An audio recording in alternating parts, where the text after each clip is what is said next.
Now we're live. I think. Thought we were last time. We'll see what happens here. That's my intro to every show now. It's where I just think something is like winging it. Nothing goes on. Maybe double check though, but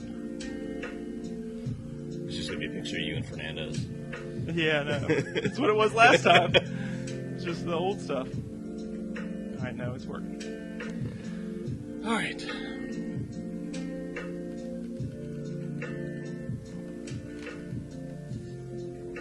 Welcome back, everybody. Turn Left Podcast listeners. This is episode 74 coming at you, sponsored by SARA SPEEDSHOTS and On Point WOODWORKS. They got that beautiful sign sitting there right behind Jesse for me. Our guest tonight is a father, husband, professional motorsports spotter, filmmaker. Got that. Yeah. Just back from spotting at Jesse Vaughan, everybody. Thanks for joining me, buddy. Thank you for having me. Appreciate it. So tell me a little bit about the trip to Mid-Ohio. We talked shortly about it before here, but Yeah, it was Mid-Ohio was a fun trip because that was the first or second Xfinity race I ever did a few years ago, and it's just me that don't get to do it every single weekend. yeah, So we got out there. I got out there Friday night. I didn't get to go to the ARCA race Friday, so I had to work. But no practice, no qualifying. We took Chris Wright, who's got a lot of experience on road courses. Had to start shotgun on the field for they changed something before the race. We had to start shotgun. We were going to start 33rd or something anyway, so it wasn't a huge deal. yeah.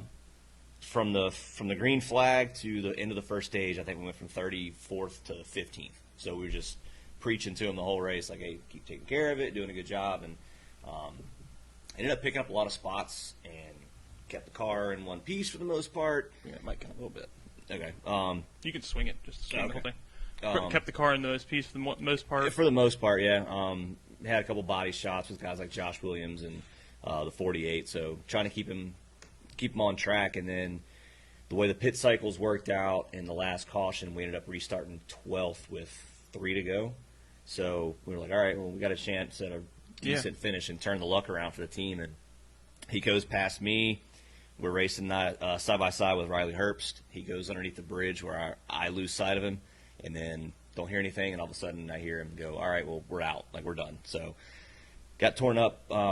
We think, look at the replay, Brandon Jones hit the curb, kind of bounced into us, and we just got turned in front of the field. So, I mean, nothing he could have done, nothing my spotter could have done in that section. Yeah. It's the way our luck's been the last few weeks. Like, go from 34th, 33rd to 7th. Yeah. And how many spotters do y'all use at a track like that? for Mid-Ohio, we used, I'll say 4. We normally use 3, but Sam did have a position where he could stand up and see the front stretch. So Okay. I had the long straightaway through the S's. A buddy of mine had the keyhole, who's actually worked with me at CODA. He'll go with me to the other racetracks this year. And then the guy that I spotted the Indy 500 with last year was our turn 10 guy. So still a little bit one blind spot just because there's nothing but woods back there, but 3-4 guys is the norm for that race. That's awesome, man. And so yeah, that sucks that the car got torn up. So that part's obviously not awesome, but like you said, there's nothing he could have done. It wasn't his fault, at least. Not that makes the repair any cheaper, but still, it almost makes it more frustrating in a way. But and if y'all see us sweating, it's pretty hot in here. I was on the air conditioner late. Yeah, we didn't eat hot sauce like we normally do. It's because of the it's probably 82 degrees in here still. It was 92 when I cut on the air conditioner, but it didn't catch up quite as well as I thought. All right, so we'll start off, too, with the video from the other day. What do you use to make the video? Awesome video, by the way. I loved it. And it was so, like, I don't know, just the music you used and the mashup of the, it was really good. Like Kenny Allen was saying, it made his eyes leak. So it tore me up, too. I mean, it was awesome film, though. So, what do you use to make stuff like that? I literally, on the album section of your iPhone, just create slideshow and pick whatever song and just kind of tinker with the order. Oh, really? And then go from, I'm not that good at putting stuff together, but I was at work and I read the article where it said people can go out to the racetrack that day. So on my lunch break, I ran up there and I showed up. I was the only person there for an hour. I had the whole track to myself. And that's awesome. So I'm glad I got to take pictures of it and have that time by myself. And then the song is something. It's it's one of my favorite songs. I put that to it. And somehow I'd never heard that song. oh, they're Lord Huron. I've heard of them. Great band. And yeah, I love the song so much that I YouTubed it shortly after, even though I can't listen to it anymore because I'll start crying. But really, I YouTubed it after and it had like a trillion views. I'm like, this song is really popular. Well, remember I was the sleeping Dale on Jr. video when he retired, the Budweiser commercial where he's going around Charlotte and they're playing like feedback radio stuff from his career. A little bit, yeah. They use that song in that video too. Oh, so yeah, so maybe I have heard it, but yeah. Wow, so that was I'm glad before. Everybody liked it. Like that's what I wanted to do because not everybody got a chance to go out there this week. I mean, people got to be at work and stuff. So and you took some really cool shots too. Like I'm glad you took your time and were able to take some of the backstretch wall. Yeah, looking down at never parallel. You know what I mean? Yeah, just some of the views from up top. I mean, you got all the good shots. So that's awesome. And just like I said, the video itself is tough to watch, but it's so cool. If that makes sense. Like, I hope that. I'm sure Denny Hamlin's probably even seen it if you think about it. Right. You know what I mean? But either way, I just think it was awesome. And I was curious about like if you do like software and like if you used to do filmmaking or anything like that. That's why I introduced you as a filmmaker. Well, if you Google my video. name, there's a director from Richmond named Jesse Vaughan who's won like an Oscar or something. Really? Yeah. He's on next week, but this week we got just old NASCAR Spotter. Yeah. You always Google your own name, like, I wonder what comes up. And I was like, who the hell is this guy? So, have you ever Googled my name? No. Don't. Okay. It's a male, it's adult film star. Nice. Yeah. Nice. Yeah. Not a good one, though. Oh, yeah. Yikes. Yeah, just don't, or you can just Google it, just out of curiosity. But he retired about 10 years ago. But right when I was in high school, he was at his prime of his adult film career, so it didn't affect me it's well. Good icebreaker. Yeah. Yeah, exactly. Yeah. So you're from around here. We were talking before that you don't live but a couple minutes from here. Yeah. What got you into racing? Have you always been into? Were you going as a kid and stuff? Yeah. So I mean, I grew up in it. I was born in it. My dad raced go-karts and worked out of Southside from before I was born till I was a kid. He worked with Shane Lockhart for majority of his career. He ran the mini cup cars at the Coliseum when they first started that. So he met up with Kevin and Wayne Grubb when they went, touring with the late models. He traveled with them. He started on their Busch team and truck team. Then he ended up working for Jenny Dunleavy. So it was always something that was around. Like I was, my earliest memories are going out to Southside or watching a cup race on TV. So you were back around even in the Dunleavy days. Yeah. Dunleavy. Yeah. I had Miss Dunleavy in elementary school. Really? The teacher. Nice. I think, what is that, his niece? Yeah, something like that. I remember seeing her around. Yeah. But yeah, I mean, and Dad was he was a tire changer, and he was also the pit crew coach because he's one of the only guys that lived in Richmond that could go to the shop every night. Oh, wow. So 2003, so I was a junior, senior in high school. So, I mean, it was all the way up until then. So, I mean, I remember playing around at the clubs. Don Beverly's got his shop behind his building where the Virginia place when I was a kid. I mean, it was always there. I was always around it. So it's kind of you definitely were born into it a little bit. Yeah, I mean, it's no different. Live in Charlotte, their parents are in it. It's not. You think it's normal. This is what my dad does. Your dad coaches Pee Wee football. Mine does racing. Exactly. So it's just something that's always been around. Like a lot of my. Dad never hunted or fished or anything like that, so exactly. I naturally don't do it, but all my friends do. Yeah, no, I'm the same way. We wouldn't go to amusement parks on the weekends. We'd go out on the boat on the river, or we go to the racetrack. That's just what we did. What's up, Patrick Fisher? Mike Rudy said that you spotted for him once or twice, and takes a lot of passion. You're good at spotting and keeping people safe on the track. So shout out to Mike Rudy. Mike, and shout out to you. What's up, Patrick Fisher? I just said that. What's up, Wade Bybee? And Wade. Either way, so what got you into spotting, and what age were you when you started to get into it like that? So my dad, as Shane started getting more into just running at Southside and the Martinsville race every year, Dad went from more of a crew position to spotting for him as well.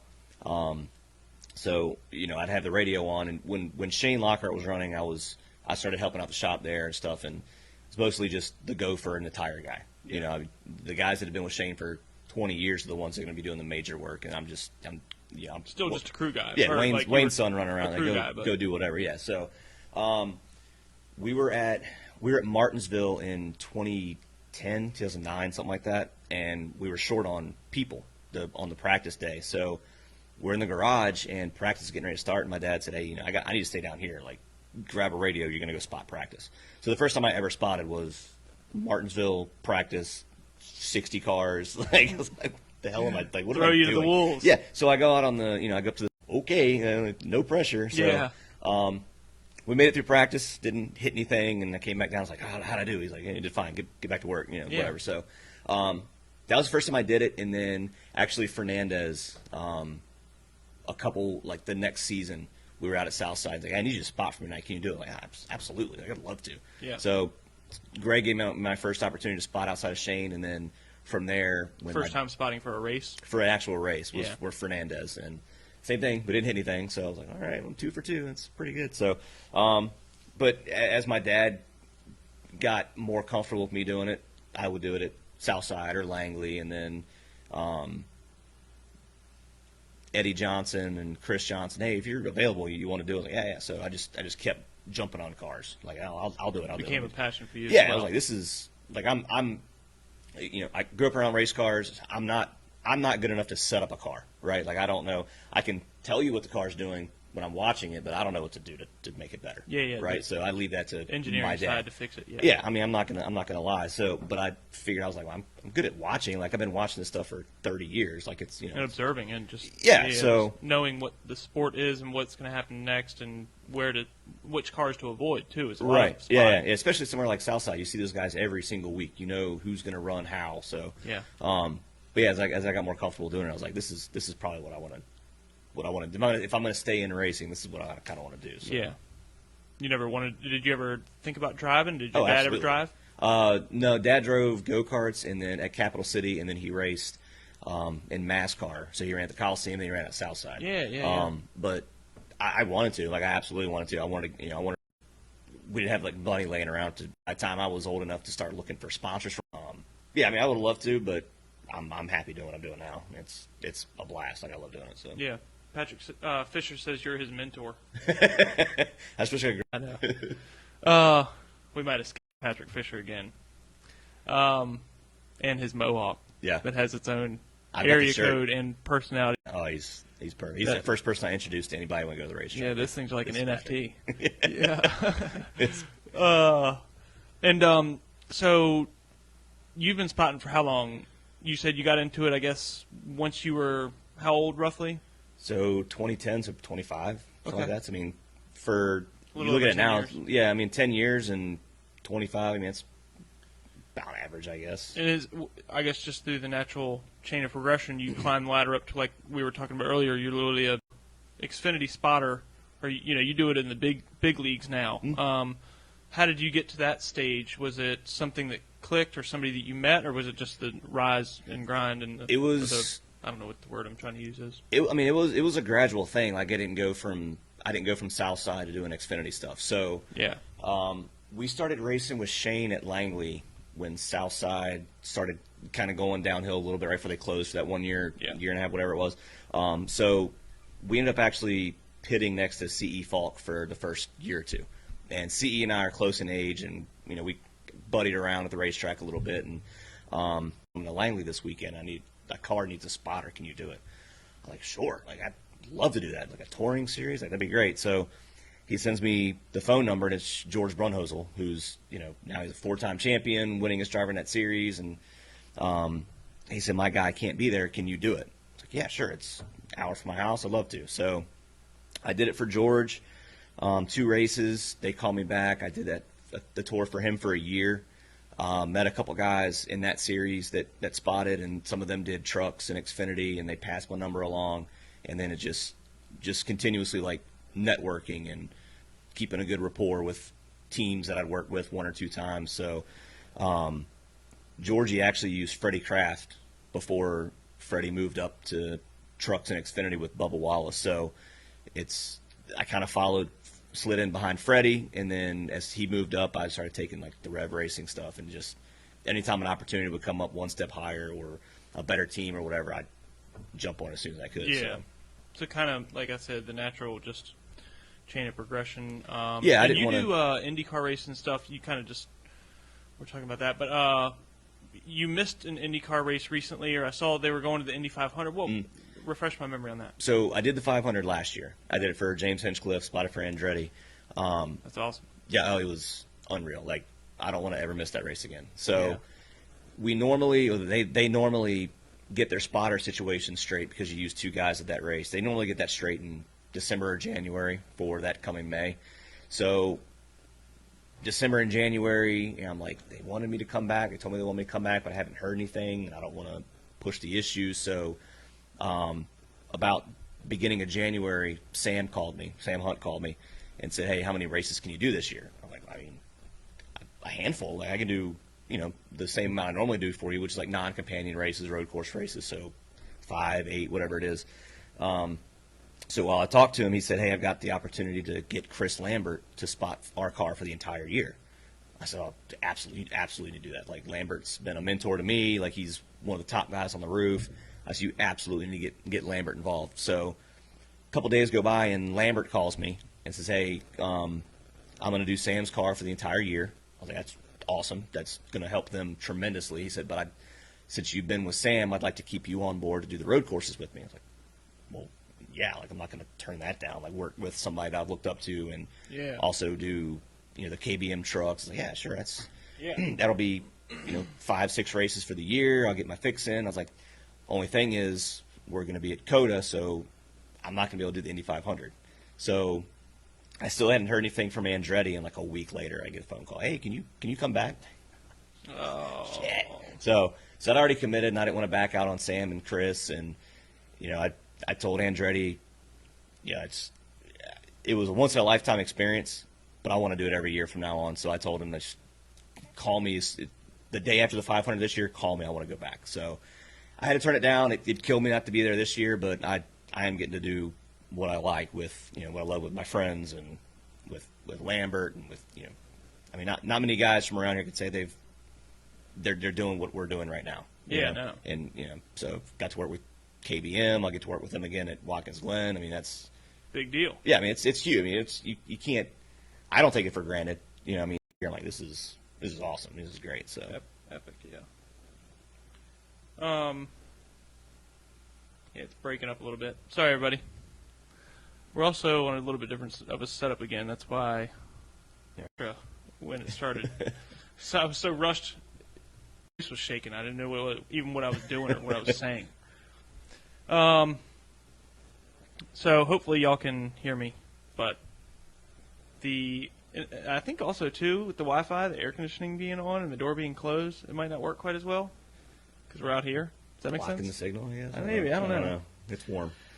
It is warm. I'd rather have the air conditioning, I think. Yeah. We'll see how it comes out.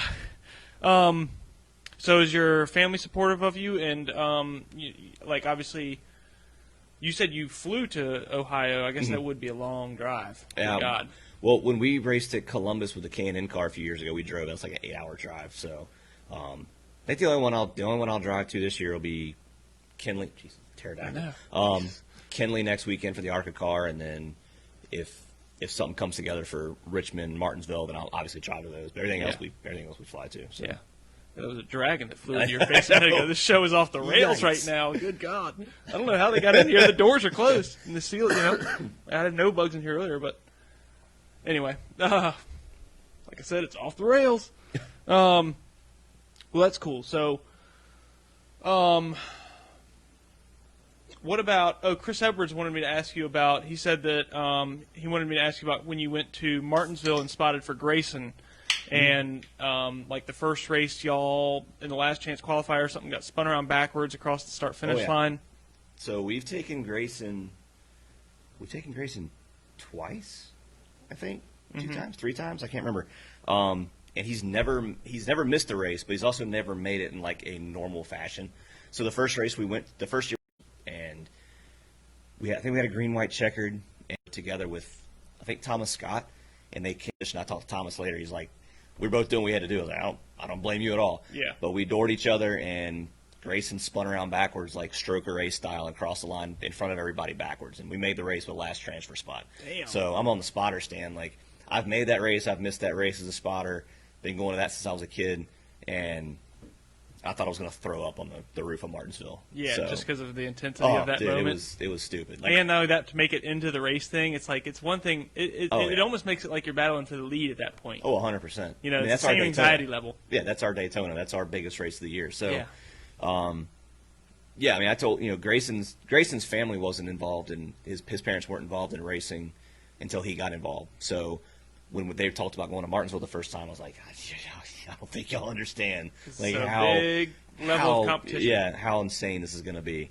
And for him to go his first time, we made the race every year, but that one was definitely. I watch that video every now and then. Like, I know how it ends, but I still watch it and freak out. I'm like, oh, this is gonna be sketchy. Yeah, I know how that goes. What about your favorite? And as far as the race ended up going that night too, did everything go somewhat well? I mean, obviously he brought a knife to a sword fight probably, but I think we finished 12th his first year. Yeah, I mean our goal, we went in. Our first goal was to make the race. I mean, you take a rookie who's never been there, and 5 years ago maybe it was something like that. So I mean, you're talking Josh Berry, Philip Morris, Lee, all these guys that are going to be there, and like, man, we're the odds are not in our favor right now. No matter how we look at it, what bullet we bring, they're not in our favor. But making the race, and I was like, from here on, it's we're just having fun now. Like, we're not supposed to be in this race, and we made it. So we finished 12th. And then performed pretty well. Yeah, Dodge Rex. I think the only thing we had to change on there was maybe a door or a rocker panel when he was over. I mean, even if you're Peyton Sellers, if you're going to that race, it's going to be one of the hardest weekends of your year. 100%. So Absolutely.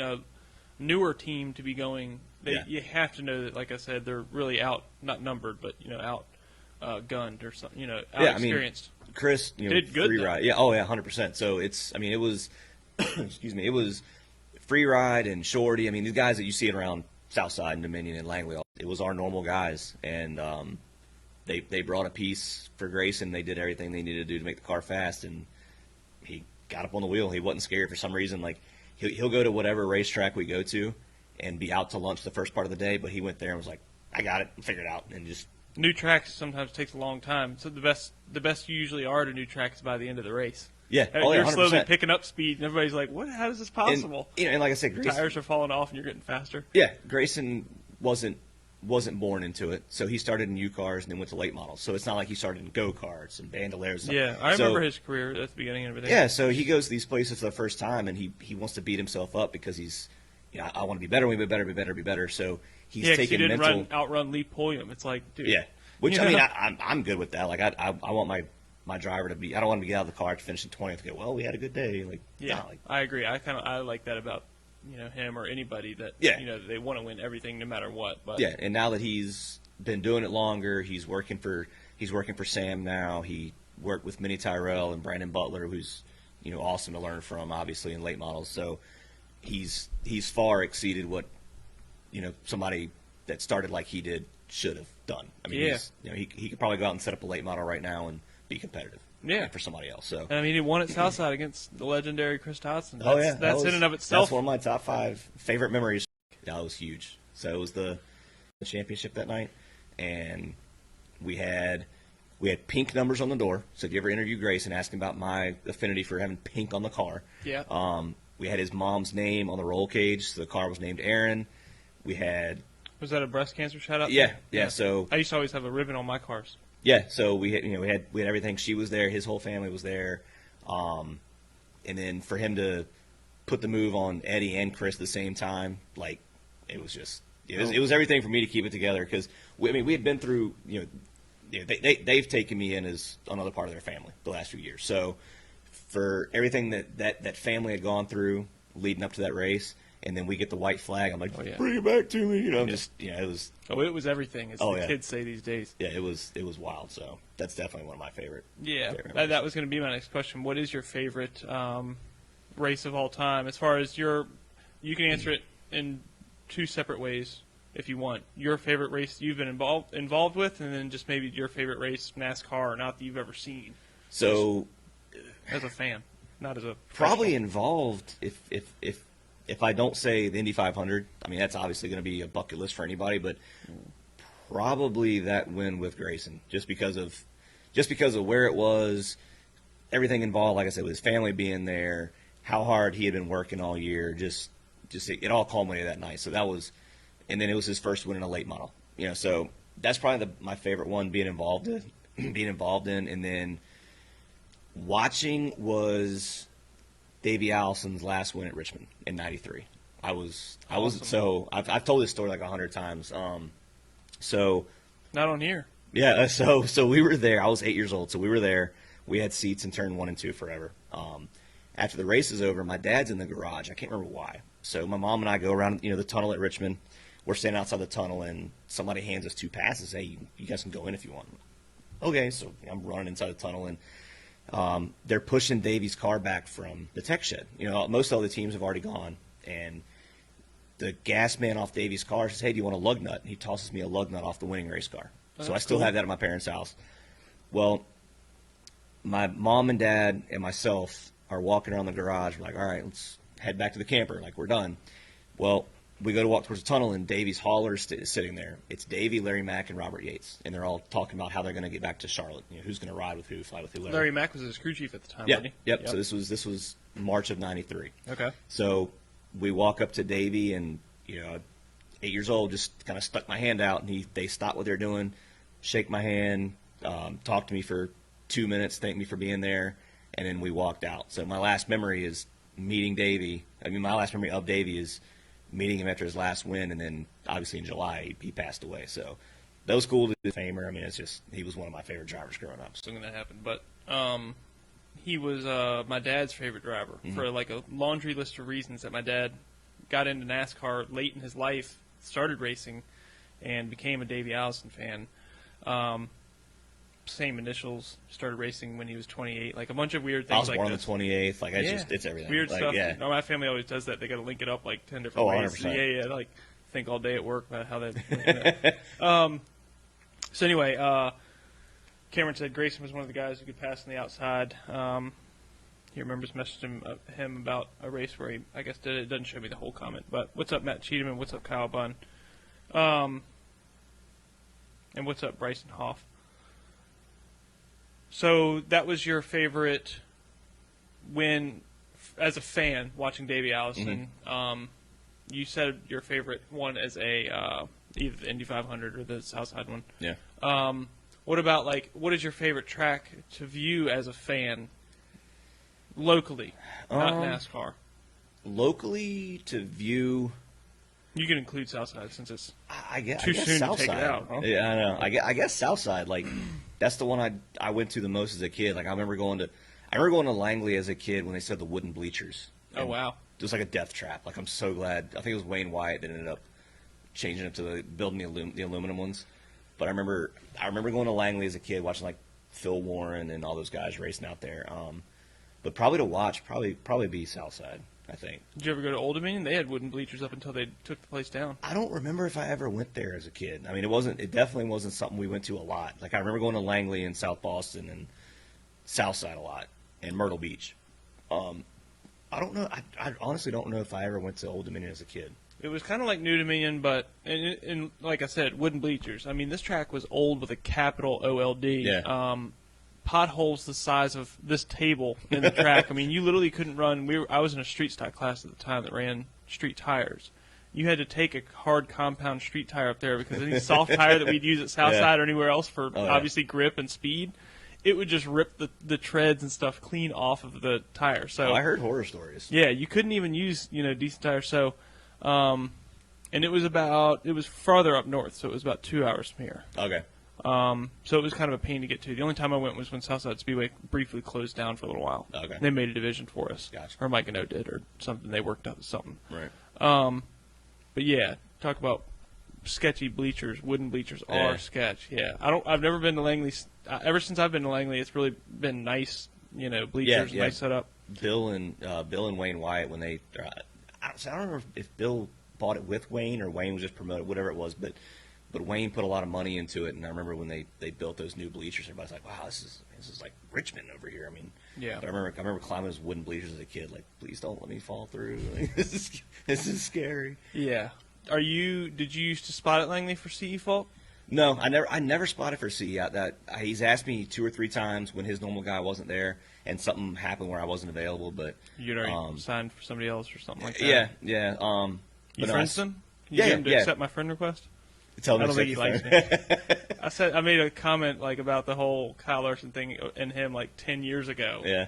And I think he like remembered my name and won't accept now. He doesn't do a lot of social media stuff. He's busy. He's got another one on the way. He might not even seen it. No, I never spotted for CE. We were always parked next to him, and like I said, we were kind of close in age, so we would joke around the racetrack and stuff. And then I always had a lot of respect for him at Langley because obviously when we started going down there, he was top dog. So I have a lot of respect for him at Southside when he beat Denny Hamlin that night. Oh that yeah, was I was standing in Denny's pit when that happened. I was like, this is really be awkward. Were you spotting that night? Oh no, we missed the race. we didn't make it. It was I think it was the last time that Shane went to try to run that race, and we got caught up in a wreck in the heat race. But no, I hung out and stood down there, and I was like, I ended up in a pit stall and just kind of wandering around. I was like, I think I'm in Denny's stall. And then when he took the outside, I remember his girlfriend and whoever was crew chief in firm at the time was like, oh no, this is terrible. And then why? I don't know. Why would he do that? I don't know. I've asked that question on this podcast 5 or 10 times. I don't know. I've never heard him or Falk read. doesn't ask the question. No, see, thanks, man. See ya. Just make sure you spell my name right on the check. Yeah. You know that trailer that used to be parked over in turn 3, like right outside the wall? Yeah. It's like that semi-trailer or there used to be a ladder that I think a photographer or something had set up where they could get up there and take pictures. Well, I don't know if it was that year or another year, but it turned into a trend for us. The stands and the pits and everything were just so blown out. Mm-hmm. I was with all the street stock guys. They just grabbed the ladder and set it up. We climbed. It was like, looking back, it's kind of sketchy. There was like 12 of us up on top of this thing, just sitting trackside up on top of the thing, just with our legs hanging off. And it was the best view in the house. Yeah. Right there you could see turn 3 and 4, and especially for when that happened. Oh, yeah. I knew that when he took the outside, I was like, oh, no. It was like that meme, like, oh, no, oh, no. I'm in danger. Oh, yeah, exactly. And so I knew what was about to come, but I wasn't sure, being that it was Denny Hamlin, whether he would, and I didn't know C.E. Falk at all at the time. Literally had no idea who he was. When that happened, I was like 18 years old, so I of course knew who Denny Hamlin was. I knew who Kyle Busch was. I think he was already out of the race by then. But Denny Hamlin was beating him the majority of the race, and I'm like, does this guy have the kahunas to really give him the business on the last turn of the last lap? Oh, and he did. Oh, he did. Oh, yeah. 100%. And I was cheering for him, but then when the Kyle Larson thing happened, I couldn't. Yeah. You know what I mean? I can't take two sides. Everybody's like, those are two totally different instances, and they are. But still, it's like I think it rubbed everybody the wrong way. But that's okay. It was wild. Like I wish they kept running that race at Southside. It was, 30 cars, late model stock rules there. That was badass. Like I missed. I don't know why they wouldn't have. Just literally they could add another set of bleachers on the backstretch. Maybe it'd be tough for the parking of the trucks and all that kind of stuff. You could get people to, like Chris Dotson parks his truck across the street. Mm-hmm. Make the late model guys do that. Yeah. And you could have room for another 2 sets of bleachers on the backstretch. Oh yeah. If you think about it. You could just put a lawn chairs. People would fill it up. People did, because they did wrap all the way around the track. There was people standing on the backstretch and stuff that night because it got so bad. So I understand it was a quantity or like a Was that the same year that Bubba flipped Chris Hopkins? Maybe on the backstretch. Probably. And then lost the fight. I think so. I don't know. Yeah. What's the word I'm thinking of? The occupancy levels were way off, obviously. But if you add more bleachers, and if you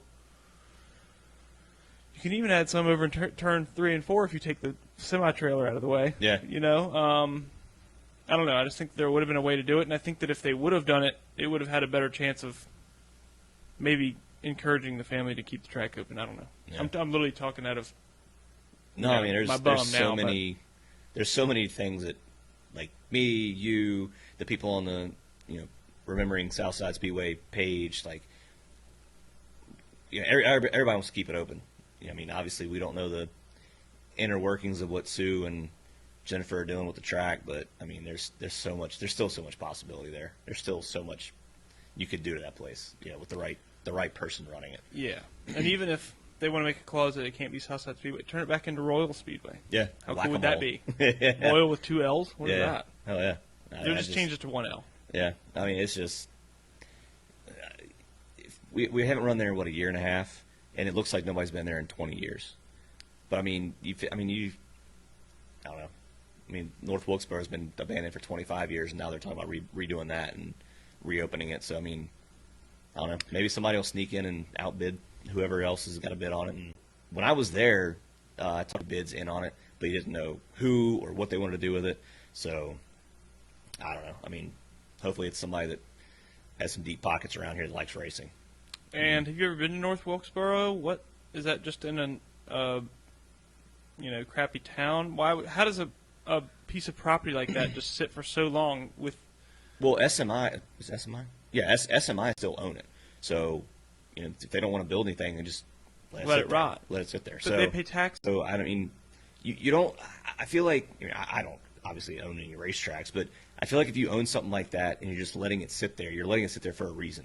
I don't remember like the town of North Wilkesboro pissing off Bruton Smith where he's like, well, I'm just going to hold this over your head. Like, he just bought it and lets it sit there. So, I mean, I don't know. I mean, Marcus, I think, has more to do with everything now, his son. So maybe Marcus is looking at the other tracks like, well, the fans want this instead, so let's see what we can do there. So I've never been to North Wilkesboro, but I know out there there's nothing. I mean, Chester is bigger than North Wilkesboro, so. I've heard that that's partly the problem, is that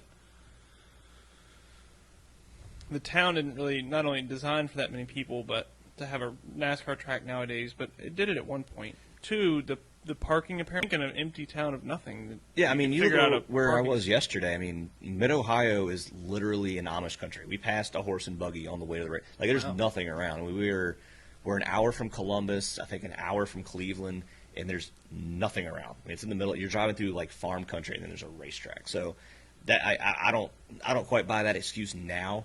Back in the '90s, when everything was building up, we were building tracks in like L.A. and Chicago and stuff. Like, yeah, that argument might kind of make sense. But now you kind of want your track to be out of the way. You know what I mean? Yeah. So like, look at Dominion. Like, there's nothing around. There's a gas station, and a hotel. There's nothing around it.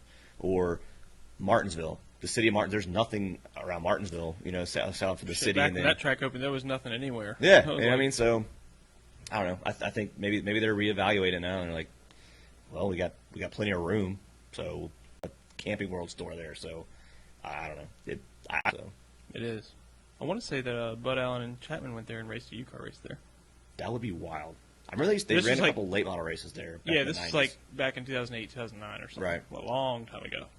And they didn't actually run the race. They literally practiced. And they were like, for one, they were like 3 seconds faster than everybody. But after a few laps, the tires just were. Oh, they were probably hauling ass. So they ended up leaving. They're like, somebody's going to die. Yeah. So they're doing like 4th, maybe 5th gear pinned. And when the tires coming apart like that, it's like once it pops, you know what happens next. It's all over. Yeah.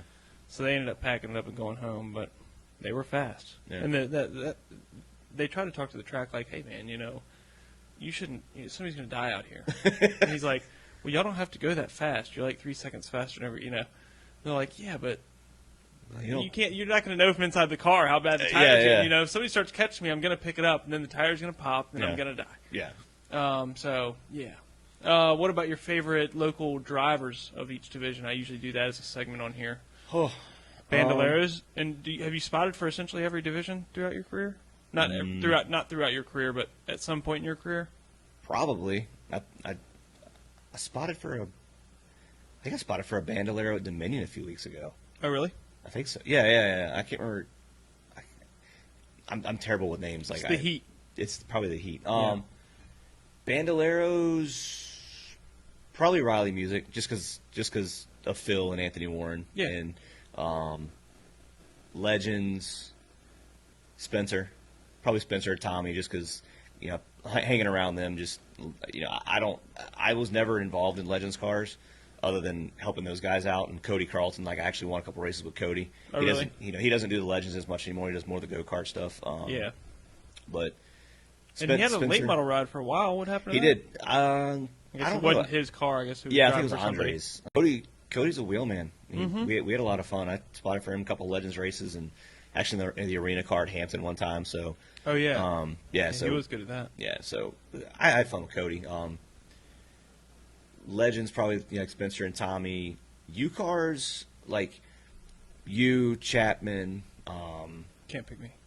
Yeah, I mean, I was never around the U cars a lot, and y'all don't always use spotters. So no, yeah, especially back in the day, yeah. Yeah, so we'd be getting ready for the late model race, and you guys be wild. So, yeah. And then what about street stocks? We'll give you some time to think. Streets in Grand Stock, I'd probably say like Dan. I mean, you can't not like a Harry Gant paint scheme. So he says it's not a Harry Gant. It's a 33 and it's got green on its Harry Gant. I don't care. Watch the episode. It's coincidental, I think. Oh God, yeah. It's a black he 3, explained but it's it. not for Dale. Yeah, he explained it. Yeah, and I'm like, okay. I don't street stock. I don't really know a lot of those guys because, like I said, we didn't go to Langley every weekend. Well, I'm talking about because they did street stock to Southside up until, I guess it was up until 2015 was the final year. So okay. It was a while ago now. Yeah. So who's driving? Who's in the name some people in that class? That was when it was like Mike Gano, even Michael Suffin at the time was in street stocks before he went to Grand Stocks. Gano had the Camaro. Black and purple Camaro. Yeah, that was bad. I'd probably say Mike then because that car was just awesome to watch. Oh yeah, he was hauling ass. Started last every night and won every night. Yeah, just it was like smoking people. When it was like 40 cars. Yeah, I mean, like we're gonna leave here in about an hour. Yeah, so. Back when I started, it was like 43 cars. I think in my first race. Yeah. No, 39, something like that. So it was crazy back then. But all right, so Grand Stock. You said Dan Rogers. What about modified? Modified, I got to go with Chris Johnson. Okay. Do you ever spot for him? Oh yeah, he's Chris and I are born on the same day, grew up around each other at the racetrack. Like same day, same year. Yeah, exact wow. Same day. Yeah, so we always joke about that, but anytime he calls and I'm available, I'll go spot for him, whether it's late model, modify, whatever it is. Me and Chris Duffy have the same birthday. Really? Same year. Okay. Yep. Yeah, so Chris, his daughter, my son, it's about the same age, grew up together. So, he's at the house. We have cookouts stuff. So, okay. So probably, our buddies. Probably. Oh yeah, 100%. He's one of my best friends. Late model. I gotta go with Shane. All right, you can't go with Shane. Why can't I go with Shane? He wasn't racing at let's just say the final season of Southside Speedway. Well, then I gotta say Grayson. Then. Okay. I gotta say fair Grayson. Enough. But you can't not like watching Bugs though. Oh yeah. I mean, even when I was a kid, this man's crazy. He's awesome. I think Bud is a big Bugs Harefield fan, and I know my brother's a Bugs Harefield fan. Oh yeah. I'm a Chris Dodson fan. I take that back. I'm actually an Eddie Johnson fan. Yeah. Chris Dodson always second.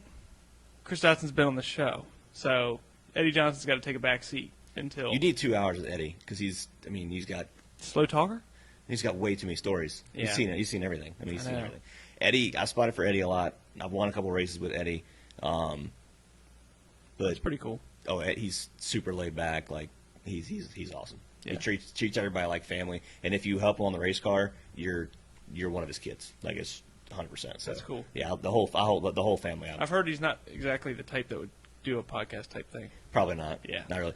Which is fine. I respect that too. Yeah, I mean he's super quiet. My dad and I started spotting for Chris and Eddie when Eddie was driving for the Hugheses, the 43 car, and I talked to him before the race, like, hey, what do you want on the radio? He's like, not a whole lot. I haven't used a spotter for up until last year. Oh my God! So they got he came up using just his mirror and never used a spotter. So when I started spotting for him, he's like, oh, okay, this is cool. I can get on with this. So but yeah, he's super laid back, super quiet, but I don't know if he'd be like an exciting agree interview. to do it in the first place. But yeah, that's crazy, especially at the level of racing he'd been doing it at. You know what I mean? Oh yeah.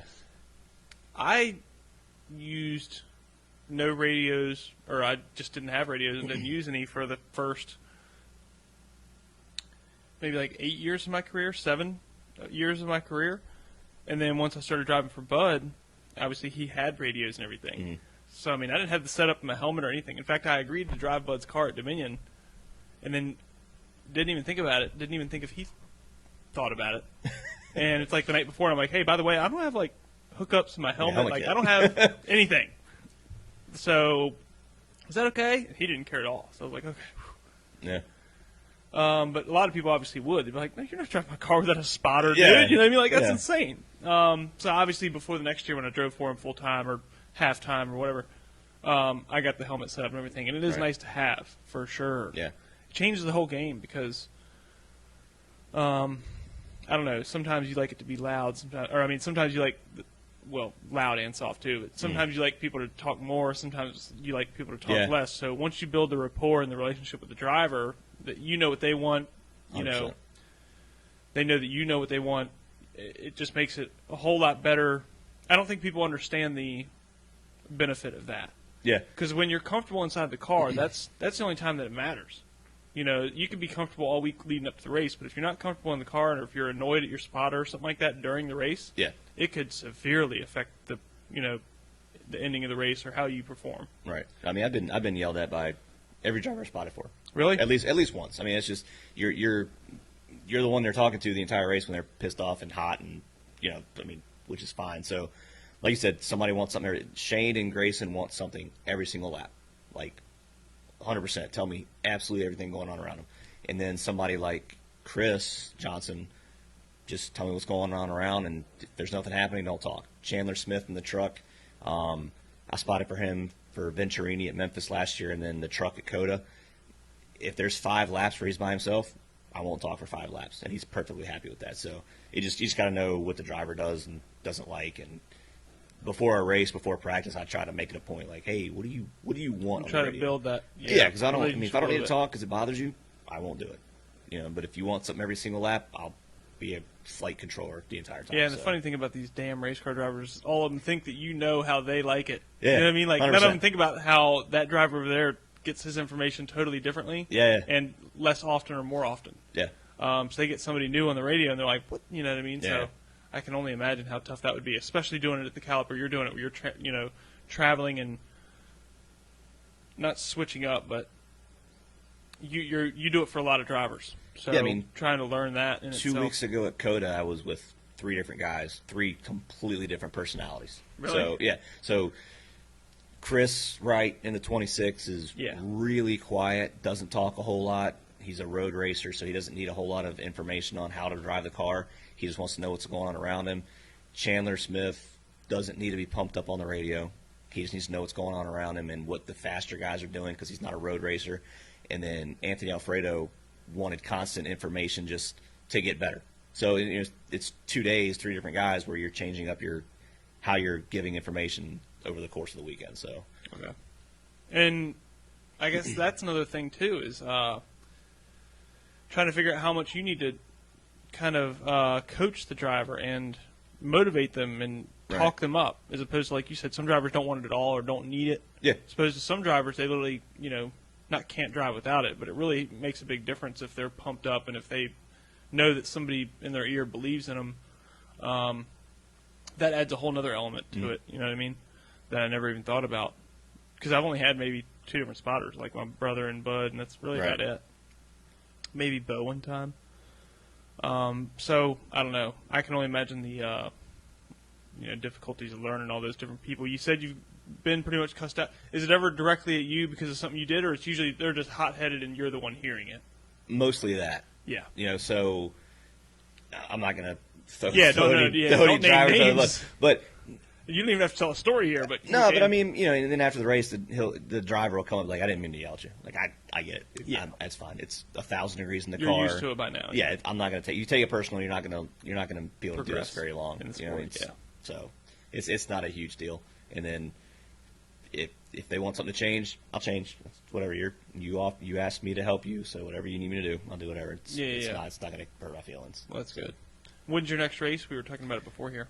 Saturday at Kinley. I'll be spotting for Davey Callahan in Willie Mullins' ARCA car. So doing his ARCA debut. So. Yes. Davey Callahan's been on the show too. He's actually due to come back because now he's got a late model win. 2 of them. Nice. Yeah. Yeah. He's turned it on up there. They're starting to make Peyton sweat a little bit. Well, and not only that, and I don't even know if I should say this, but because I really don't know, but I know what people like Peyton Sellers and other people, I know what they're bringing to the table as far as resources. Yes. Yeah. This is, and his name fits perfectly because it's David Callahan versus Goliath every week. Yeah. Oh, and yeah. he's already won 2 of them. The first one surprised me, and it was really impressive. And I happened to be there, coincidentally. I've only been in Dominion once this year. And it was that night that I was there that he won that race. And so that was exciting because he came on the show before that. He said he'd come back once he got a win. So we talked about it, blah, blah, blah. And then I guess he got another win against Peyton Sellers and actually passed him on the final. Like I said, I'm not going to start listing off what I, as far as finances and resources. Not his team is subpar. Just I don't think that they've got $250,000 in this car. Yeah, Peyton. And there was no. I think. Correct me if I'm wrong. Sorry to interrupt. He drives for Creech, right? It's a Creech car. I know Hippie works on that car and spots for him. Yeah. I'm not sure who actually owns it or does it. I know it's a Creech. Either way, car, they didn't have a win at Dominion up until he started. Until it was him. Yeah. And now he's got 2. Yeah. And they tore down his motor and it passed. Yep. So that takes that out of the equation. Because I could easily see how that could be when somebody's under budgeted. Not that, and I shouldn't even be saying this about them and try to expose them. I'm not, but I'm just trying to say it's impressive because you know that it is a little bit that. And like I said, related to the David and Goliath and just coincidental because of its name. But when you see, you could suspect somebody's got a cheap part to add extra horsepower easily. Mm-hmm. That's illegal, but they tore down his motor and it passed. Yep. No issues. So I don't know. Maybe I'm just talking him up right now, but it is impressive and it's. I think awesome to see. It's going to be 1 or 2 teams that have way more money than anybody, but it's only going to go so far. Davey, we raced against the Virginia Racers, and I made it a point for Cole. Yeah, I made it a point for Cole to go talk to Davey and learn stuff. I was like, he's been doing it a while. Like, he knows what he's doing. Go take notes. And now I get to work with Davey next weekend or this weekend, so that's going to be fun. But no, Peyton's got to. He has to go to Dominion every year, so he's got to get the car count out there for the national points. But you've got Sergio, who's always fast. He just had terrible luck lately. Mason's going to end up winning a race at some point this year. Shout out to Mason. He's got the turn left pocket sticker on Mason. the car. I have 1 race with Mason. Well, I'm just saying he's got our sticker on his car. Oh, okay. Yeah. Doug Barnes, obviously, he's always fast up there. And then you've got guys that just come up for the weekend and week in and week out. Connor Jones just shows up and is like, I'm going to run a race and finish in the top 5. So, I don't know if Peyton's been doing this forever, but he's got a stacked field he's racing against every weekend up there right now. It's insane. And Davey breaking through. He didn't just beat a second-rate class of late models. He beat some good-ass cars. Yeah, the wins, best. So, and even last night, I think David Callahan qualified 6th or 7th. Mm-hmm. So he's that fast. He's already got 2 late model wins, but that's how stacked the field is. Oh yeah, 100%. Literally the top 8 can all win a race on their given night, and if they perform. John Goin. John, dirt background, he goes up there and he's kicking ass. Yes, 100%. Love John Goin. Yeah, he's always fast. He came, like you said, he came from dirt. I don't know what was he doing before that. Go-karts and stuff. I don't know. I don't even know how old he is. How old is he? I have no idea. I didn't know. The only reason I even knew who he was because Bob Hawkins spots for him. Bob's a buddy of mine. Okay, I'm spotting for this new kid who's been running dirt and he's going to run late models and goes out there and just starts wailing on people. It's like, oh, he was good at Southside too. Yeah, he really was. It took him a race or 2 to figure out how to run pavement late model, and then once it clicked, he's like, okay, I'm just going to go fast now. So and then going up to Dominion, and I don't know. He's good. He's really good. He's got Craig in his corner too. So Craig's going to build a badass late model. So yes, he does. Shout out to Torque Chassis. That's where the U-Card that I drove and got most of my wins in. It was actually the chassis was put together at Torque. So oddly enough, they don't add me to the win list when I used to get a win, but still pretty cool to say I've got the U-Card with Torque chassis. People's like, what? Yeah. Well, cool, man. I think that just about wraps it up. Do you have anything you want to plug or talk about, or any drivers you want to give a shout out to? Any sponsors? We got America's Auto Auction. This is just the most recent car, Sam Hunt Racing. Yeah, that's the. They came on board last weekend, or I guess yesterday. Actually, I keep forgetting we were there yesterday. You're doing a lot, man. You're leaving on Thursday. You're doing professional Xfinity races. Yeah. You're coming back doing podcasts on Sunday night. Get to go to Kenley. Kenley's one of my favorite tracks. Get to go there Saturday. No, I mean, Sam Hunt Racing, we've gotten some TV time the last couple of weeks because when we're not having terrible luck, we're running up front. So Sam's still working on a couple more races towards the end of the year, but I think we've got the seats sold for every single race going forward. He's got Santino Ferrucci coming back, Brandon Godovic coming back to Texas, Chris in the car at Road America. So I mean, we got some cool stuff going on right there with that team. So I do have one, maybe two other questions before I let you go. Why do you hate UPS?